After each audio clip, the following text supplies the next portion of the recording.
Baba Sanni had worked at Eternal Rest Mortuary for over 15 years. A quiet, middle-aged man with sunken eyes and an unsettling calm, he handled the dead with a precision that made some uneasy. In a town where people feared ghosts more than the living, whispers about him spread like wildfire. "They say he sells body parts," a young apprentice, Toby, murmured one evening as he cleaned the surgical table. "Pastors, malams, ritualists, people come here at night." His senior colleague, Emeka, a thick-set man with tired eyes, glanced around and hissed, "Keep your mouth shut. Do you want trouble?" Toby scoffed but lowered his voice. "But it's true, isn't it? The missing fingers, hearts, eyes. Every time we ask, they say it's for medical research, but no one sees any research happening here." Emeka sighed, wiping his hands on a blood-stained apron. "Listen, boy, some things it's better not to know." His voice held warning. "Baba Sanni is not an ordinary man. He's been here longer than anyone. People have come and gone, but he remains. Ever wondered why?" Toby swallowed hard. He hadn't thought about it like that. That night the rain poured heavily, drumming against the zinc roof. The power flickered and the generator hummed like an angry beast.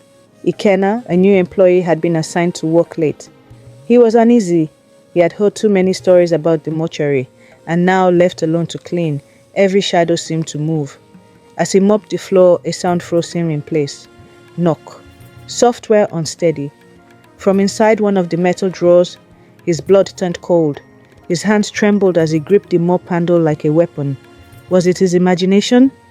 Then it happened again. Knock. Knock. Knock. This time, louder.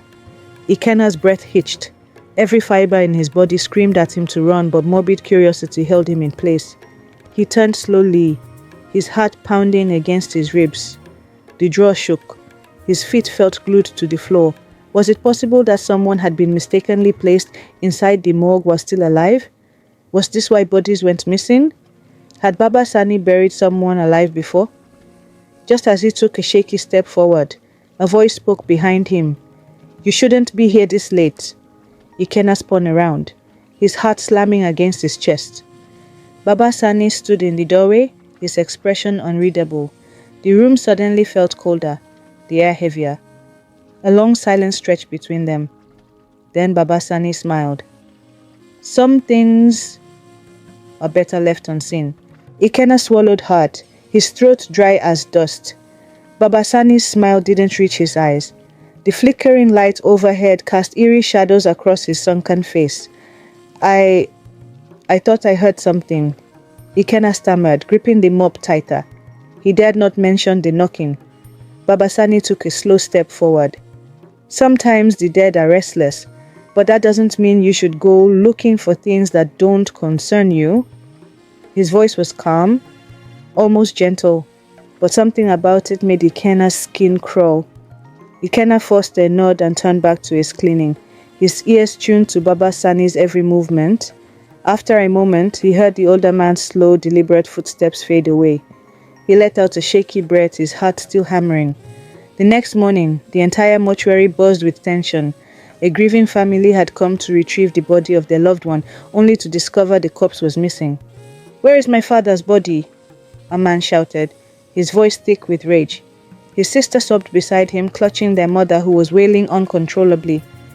Emeka stepped in to calm them. "Sir, please let us check the records. Maybe there's a mix-up."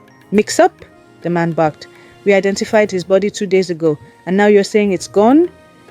Behind them, Baba Sanni appeared, his presence sending a chill through Ikenna's spine. His expression was unreadable as always. "Sir," Baba Sanni said smoothly, "there is no cause for alarm. Sometimes, due to high demand, bodies are moved to our other storage facilities. We will find your father." The grieving family wasn't convinced, but Baba Sanni's calm authority left no room for argument. That evening, Toby pulled Ikenna aside, his face pale. "This is not the first time," he whispered.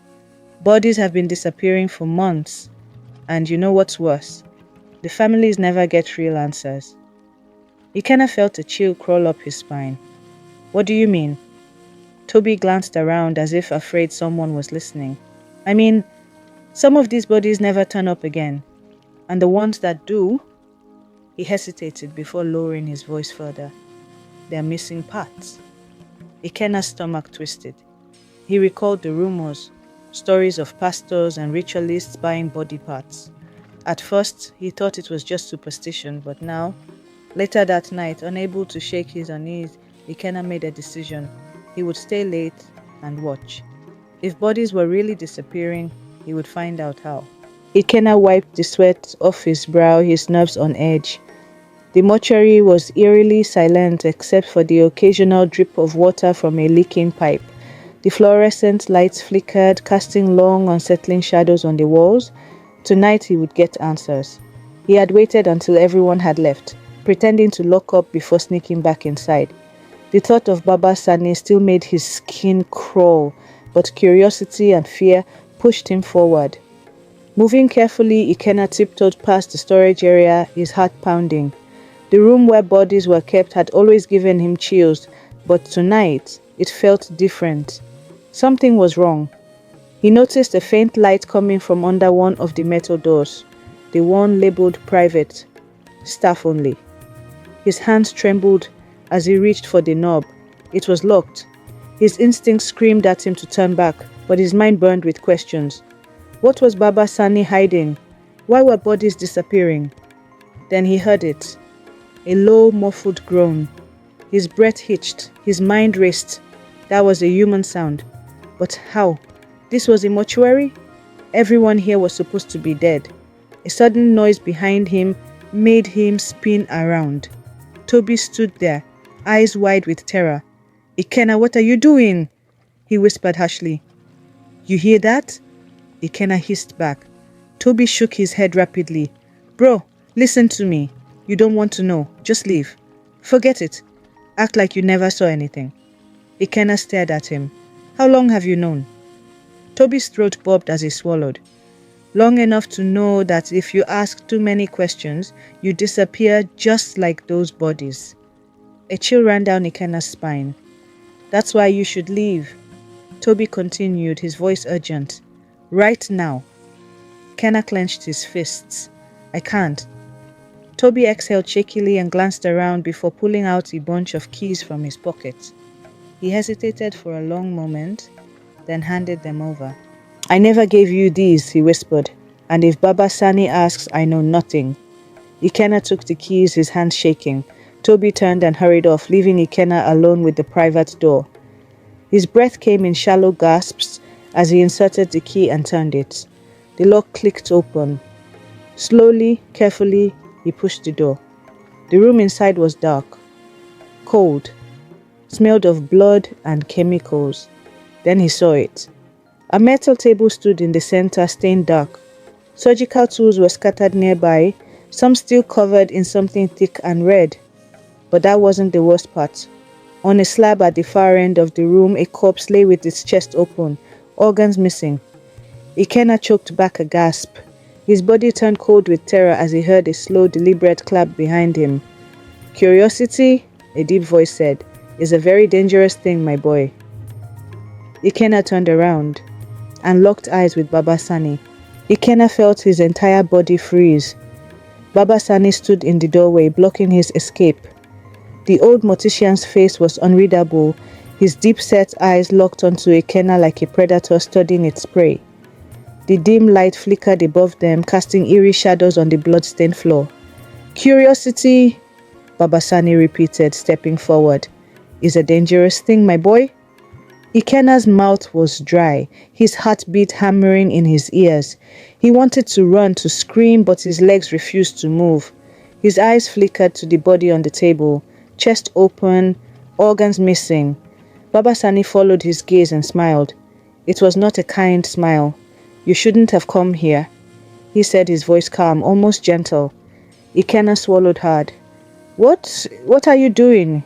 he managed to ask, though his voice shook. Baba Sanni chuckled, a deep, unsettling sound.